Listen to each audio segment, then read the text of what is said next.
Hello दोस्तों, मैं हूं देवांश। एक नई वीडियो में आप सभी का बहुत बहुत स्वागत है।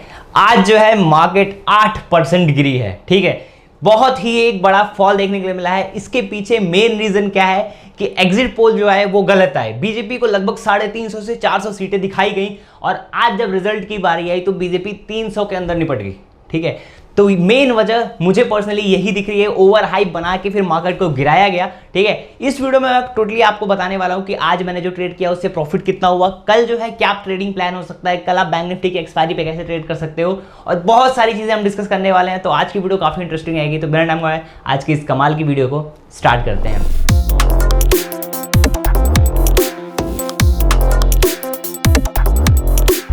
अब दोस्तों देखिए, यहाँ पे मार्केट का अगला मूव क्या होने वाला है, मार्केट आगे क्या कर सकती है। तो मार्केट को जो भी आगे करना होगा उससे पहले ये होगा कि गवर्नमेंट किसकी बनेगी। तो अभी हाल फिलहाल में एज फॉर नाउ जब मैं ये वीडियो शूट कर रहा हूं, बीजेपी को लगभग 295 के आसपास, 290 से लेके, मतलब डिफरेंट न्यूज चैनल्स कोई 290 दिखा रहा है और कोई 295, मतलब 290 से लेके 295 सीटें मिल रही हैं। ठीक है, और वहीं गठबंधन को जो है वो लगभग 230 के आसपास अप्रॉक्स सीट मिल रही हैं और अदर को 20 सीटें मिल रही हैं। ठीक है, ये अभी फिलहाल में एज फॉर नाउ चीजें हो रही हैं। अब इसको देख के क्या लगता है, इसको देख के ये लगता है कि बीजेपी यहाँ पे जीत रही है। बीजेपी जो है वो विनिंग सिचुएशन में है। ठीक है, बीजेपी यहाँ पे ये चुनाव जीत रही है। ठीक है, भले जो एक्सपेक्टेशन था, जितने वोट चाहिए थे उतने वोट से नहीं जीत रही है, लेकिन यहाँ पे बीजेपी विन कर रही है। ये अपनी गवर्नमेंट यहाँ पे फॉर्म कर रही है। कांग्रेस जो है वो गवर्नमेंट नहीं फॉर्म कर पाएगी। एक चीज ध्यान रखना, गवर्नमेंट अभी के हिसाब से कांग्रेस जो है गवर्नमेंट नहीं बना पाएगी। लेकिन अगर क्या होता है कि बीजेपी सरक जाती है, मतलब यहाँ से 290 से जो है बीजेपी यहाँ पे आ जाती है 200, मतलब 75 से लेके 280 सीटों के बीच में, तब मैच बड़ा इंटरेस्टिंग हो जाएगा। क्योंकि अब जब अगर ये 280 से 275 से 280 पे आएगी तो कहीं ना कहीं कांग्रेस की जो 230 सीटें वो 250 के आसपास पहुंचेंगी, 250 सीट्स के आसपास पहुंचेंगी कांग्रेस। ठीक है, 250 सीटें। अब यहाँ पे इंटरेस्टिंग ये रहेगा कि अगर कांग्रेस जो 20 अदर हैं जो किसी पार्टी से नहीं है उसमें अगर इसको ज्वाइन करती है तो कांग्रेस ऑलमोस्ट 270 सीटें हो जाएंगी। अब एक चीज इंटरेस्टिंग और है, ठीक है, अभी बीजेपी के ही जैसे अलायंस, देखो बीजेपी की खुद की सीटें जो हैं, मतलब बीजेपी का भी अलायंस है, ठीक है, जिसको एनडीए बोलते हैं, तो बीजेपी की खुद की सीटें बहुमत नहीं है, मतलब बीजेपी की खुद की 240 सीटें ही हैं, 240 सीटें ही हैं।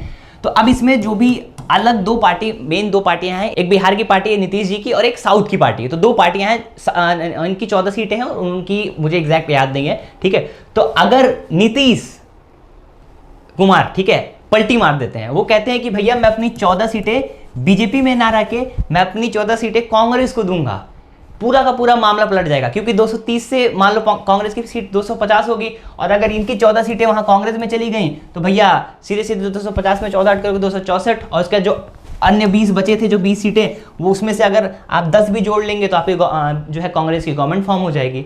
तो मैच बहुत इंटरेस्टिंग है। बीजेपी की सीटें दिख रही हैं कि 290 आ रही हैं, लेकिन किस तरफ होगा, क्योंकि बीजेपी की खुद की वो चीजें नहीं है, मतलब बीजेपी की खुद की वो मेजॉरिटी नहीं आई है, अलायंस की मेजॉरिटी है और अलायंस कभी भी अलग हो सकता है। अब यहाँ पे पता चले राहुल गांधी ने ऑफर दे दिया नीतीश कुमार को कि भैया मैं आपको एक बहुत ऊपर सबसे टॉप डिपार्टमेंट दे दूंगा, या फिर नीतीश कुमार ने कहा राहुल गांधी को कि भैया मुझे आप प्रधानमंत्री बना दो और तब मैं आपका ये 14 सीटें तब मैं आपकी पार्टी में ले आऊंगा, क्योंकि ये 14 सीटें बहुत ज्यादा महत्वपूर्ण हो जाती हैं किसी के लिए भी। तो क्या पता नीतीश कुमार राहुल गांधी से बोले कि मुझे प्रधानमंत्री बनाओ, और राहुल गांधी जी भी देखें कि भैया ठीक है, कम से कम ऐसे रहेंगे तो विपक्ष में बैठेंगे, ऐसे खुद की सरकार ही रहेगी, भले थोड़ा नीचे ही काम कर लेंगे। बस देखो, मैं क्या बता रहा हूं, जो मुझे दिख रहा है, ठीक है, हालांकि एज अ जोक हो सकता है ये चीज, बट रियलिटी वे में सोचो, मतलब असलियत सोचो कि ये चीजें पॉसिबल हो सकती हैं। राजनीति में कुछ भी हो सकता है। साउथ वाली जो पार्टी है वो कहीं कांग्रेस के साथ ताल मिला ले, ठीक है, और वहां वो कह दे कि मुझे प्रधानमंत्री बनना है, तो भैया आउट ऑफ सिलेबस वाला कोई प्रधानमंत्री का चेहरा आ जाएगा।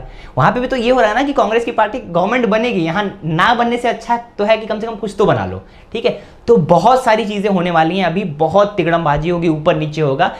इन्हीं सारी चीजों को देख के मार्केट का मूव प्रिडिक्ट होगा। आज मुझसे बहुत सारे लोग बीटीएसटी पूछ रहे थे, तो अब बीटीएसटी भैया मैं कैसे बता दूं, क्योंकि कुछ कंफर्म ही नहीं है ना भाई, गवर्नमेंट किसकी फॉर्म हो रही है, कब अलायंस टूट जाए, कब किधर का किधर आ जाए, कब भैया किस सांसद को ले जाके बंद कर दिया जाए, फिर उसके बाद उसको दूसरी पार्टी में शामिल कर लिया जाए, कुछ भी हो सकता है, ये इंडिया है भाई। ठीक है, तो ये चीज हो गई। तो आप समझ गए बेसिक के क्या होने वाला है क्या नहीं होने वाला है। इससे जान लो कि भैया अभी किसी का भी कंफर्म नहीं, कांग्रेस बनेगी बीजेपी बनेगी। अब बारी आती है मार्केट का कि अगर कांग्रेस की गवर्नमेंट बनती है तो मार्केट के लिए वो नेगेटिव होगा और मार्केट यहां से जितनी अभी फॉल की है पुल बैक लेके थोड़ा सा और फॉल करेगी। अगर कांग्रेस की गवर्नमेंट आती है for a shorter period, market को जब अनएक्सपेक्टेड चीज़ें मिलती है तो गवर्नमेंट जो है मतलब मार्केट को जो है जब अनएक्सपेक्टेड चीज़ें मिलती है तो मार्केट गिरती है। तो अगर कांग्रेस की गवर्नमेंट फॉर्म होती है तो मार्केट गिरेगी फिलहाल में, बाद में भले रिकवरी दे दे, ठीक है। और यहाँ पे अगर बीजेपी फिर से कुछ दिमाग लगा के, मतलब ऑलमोस्ट मेजोरिटी तो आ ही रही है, अगर कुछ गड़बड़ नहीं होता है, बीजेपी गवर्नमेंट बनती है, तो हो सकता है मार्केट जो गिर रही है, जो फॉल की है, वो थोड़ा सा कवर अप करके थोड़ा सा होल्ड मारे, ठीक है। बीजेपी गवर्नमेंट बनती है, सिंपल सी ये जानना है, कांग्रेस बनेगी तो गिरेगी, बीजेपी आएगी तो मार्केट हो सकता है थोड़ा सा होल्ड कर ले, और या फिर थोड़ी रिकवरी यहाँ पे जो है रिकवरी दे दे। ये चीज़ आपके दिमाग में क्लियर हो गई। अब बारी आती है मार्केट की, ठीक है। अब हम आ जाते हैं एग्जैक्टली मार्केट पे। तो सबसे पहले मैं आपको दिखाता हूँ जो बेसिकली आज मैंने ट्रेड किया, ठीक है। एक बार मैं लैपटॉप पे इसको जो है ऑन कर देता हूँ। तो बेसिकली एक बार मैं आपको यहाँ पे रिफ्रेश, सबसे पहले मैं आपको रिफ्रेश कर देता हूँ इसको, ताकि सबको किसी को वो ना हो, कन्फ्यूजन ना हो।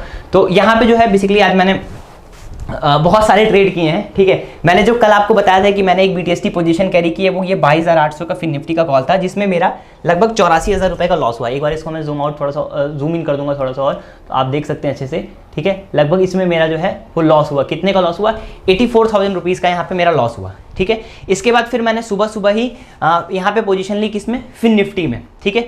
लगभग 287 रुपये पे खरीदा, ये मेरी सुबह वाली स्ट्रेटेजी थी। जैसे ही ब्रेकआउट आया वहाँ पे मैंने प्लानिंग करी और इसको मैंने 611 रुपये पे बेचा, लगभग 300 पॉइंट।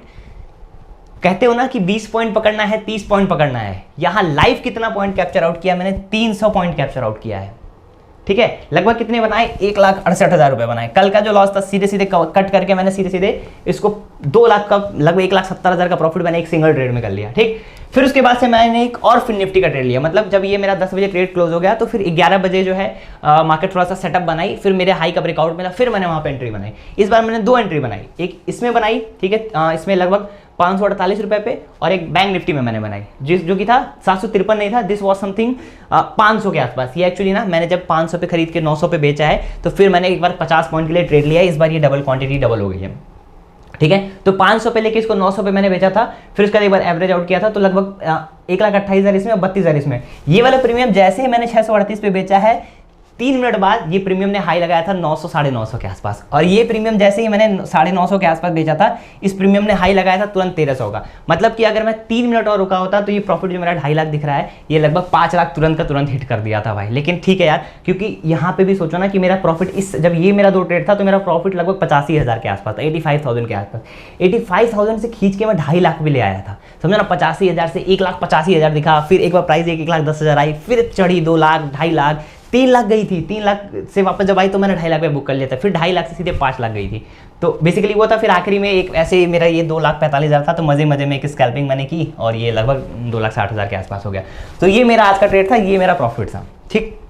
आज सबने भी सुबह ट्रेड किया होगा, अच्छे पैसे बनाए होंगे। शाम में भी एक हमने पुट का ट्रेड लिया, पूरा दिन मेरा पुट वाला ही था, सारे ट्रेड्स मेरे पुट हैं। ये जो था बस BTST कॉल था, क्योंकि ट्रेंड चीज़ें अलग थी, जो एक्सपेक्टेशन नहीं था वो हो रही, अनएक्सपेक्टेड चीज़ें हो रही थी, दैट्स वाई मैंने पुट का ट्रेड लिया, ठीक है। तो ये हो गया हमारा पुट का ट्रेड, पैसे बने। सबने सुबह भी पुट में बनाए, शाम में भी पुट में बनाए। अब अगर आज का सुबह वाला लाइव पब्लिक था, अगर आपको प्राइवेट कल हमारे साथ मतलब ट्रेड करना है, सुबह की स्ट्रेटेजी सीखनी है जिसमें मैंने 300 पॉइंट कैप्चर आउट किया, तो डिस्क्रिप्शन में पहली लिंक है मेंटरिंग बैच की, आप वहाँ से ज्वाइन कर लीजिए। कूपन कोड है 1500, पहले 50 लोगों के लिए रहेगा, 1500 ये कूपन कोड है। जो भी यूज़ करेगा उसको मेंटरिंग बैच जो है सीधे जो है 1500 रुपये ऑफ मिल जाएंगे, 3500 का पड़ेगा। पहले 50 लोग के लिए आज के लिए बस ये ऑफर है रात तक, ठीक है। आप कर लेना, ताकि 1 महीने के लिए बेसिकली ये रहेगा, तो आप वहाँ से इनरोल हो सकते हो।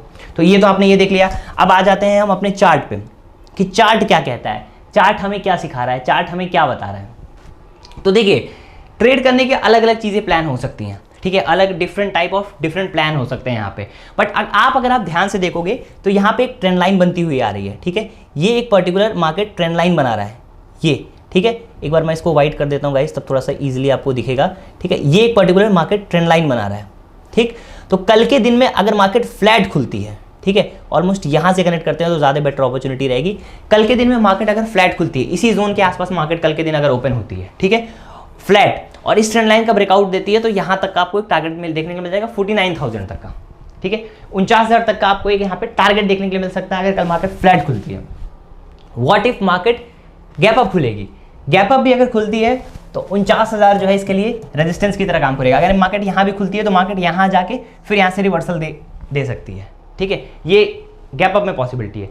What if market gap down खुले, अगर मार्केट गैप डाउन खुली ठीक है, और फिर से इस लेवल के नीचे मिली, ठीक है, इस पर्टिकुलर जोन के नीचे अगर आपको मार्केट मिलती है तो आप फिर से सेलिंग आउट ट्राई आउट कर सकते हो, ठीक है। मतलब इस जोन के अगर नीचे मिलेगी, यहाँ मार्केट खुलेगी, ठीक है, ऊपर एक बार पुल बैक देगी यहाँ पे, और फिर अगर यहाँ से नीचे जाने लगी तो फिर एक बार डीप सेलिंग आपको देखने के लिए मिल सकती है। ये मैं लेवल्स बता रहा हूँ, इंट्राडे के लेवल्स बता रहा हूँ, जिस पे आप प्ले आउट कर सकते हो। मार्केट अगर आपको यहाँ कहीं खुलती हुई दिखेगी और यहाँ से एक बार ऊपर जाएगी, फिर यहाँ से पुल बैक, क्योंकि ये रेजिस्टेंस है, ठीक है, यहाँ से अगर नीचे निकलेगी तो आपको डीप सेलिंग एक बार देखने को मिल सकती है सेलिंग में। और सेलिंग में मान लो कोई मार्केट अगर यहाँ खुलती है, 1% गैप अप मिल जाती है नीचे, तो पहली कैंडल का जस्ट जो मैंने आपको स्ट्रेटेजी बता के रखी है कि क्या करना है भैया, पहली कैंडल जो भी आपकी बनती है, ठीक है, मान लो डीप सेल 1% के नीचे सेलिंग मिलती है, ठीक है, तो क्या करना है, जो पहली कैंडल सेलिंग वाली ऐसे डीप बनेगी, ठीक है, मान लो इसका हाई का एसएल आपको देना है, ठीक है, और जैसे ही लो टूटेगा इसके नीचे एक 5 मिनट की कैंडल सस्टेन करेगी, आपको सेलिंग में घुस जाना है, हाई का स्टॉप लॉस लगा के, और डीप सेलिंग हो सकता है। मार्केट अगर चीज़ें नेगेटिव आई तो फिर मार्केट इस तरीके से रिएक्ट कर सकता है, ठीक है। तो बेसिकली इस तरीके से ट्रेड प्लान है। क्या करना है आपको बता दिया। फ्लैट के सिनेरियो में सिंपल सी चीज़ ये है कि फ्लैट के सिनेरियो में भैया कि इस ट्रेंड लाइन का ब्रेकआउट होगा तो यहाँ तक का टारगेट मिल सकता है। मार्केट अगर गैप अप खुलती है तो यहाँ ही कहीं खुलेगी तो यही पॉइंट रेजिस्टेंस की तरह काम करेगा, ठीक है, यहाँ से सेलिंग हो सकता है जनरेट हो जाए। और नीचे अगर खुलती है तो यहाँ एक बार पुल बैक देगी तो सेलिंग करना है, और एकदम नीचे अगर मिलेगी तो पहले कैंडल का लो मार्क करके सेलिंग में घुस जाना है, ठीक है। तो ये सारी चीज़ें आज के दिन बेसिकली हो रही है मार्केट में। इस तरीके से जो है आप ट्रेड प्लान कर सकते हो। मार्केट क्या होगी, बढ़ेगी घटेगी, वो तो कल लाइव मार्केट में हमें देखने के लिए मिलेगा। कल शाम में मिलूंगा, शाम में हम ट्रेड कर सकते हैं। बट फिलहाल के लिए एक्सपेक्टेशन यही है कि देखते हैं गवर्नमेंट किसकी बनती है, जिस हिसाब से गवर्नमेंट बनेगी उस हिसाब से मार्केट का रिएक्शन आने वाला है। कुछ कहा नहीं जा सकता कि कल गैप अप खुलेगा गैप डाउन खुलेगा, बट फिलहाल में जो मुझे दिखा, जो मैंने चीज़ें जाननी है, जो मेरे सोच में है, वो मैंने चीज़ें बता दी, ठीक है। कैसा लगा आज का हमारा प्रॉफिट आप जरूर कमेंट में बताइएगा, और आपने कितने पैसे बनाए कमेंट में बताइए। कैसा रहा आज आपका दिन, सारी चीज़ें बता सकते हैं। वीडियो पसंद आई वीडियो को लाइक करिएगा, चैनल को सब्सक्राइब करिएगा। मैं देवांश आपको मिलता हूँ ऐसे किसी वैल्यूएबल कंटेंट में। तब तक के लिए this is Devansh Rai signing of.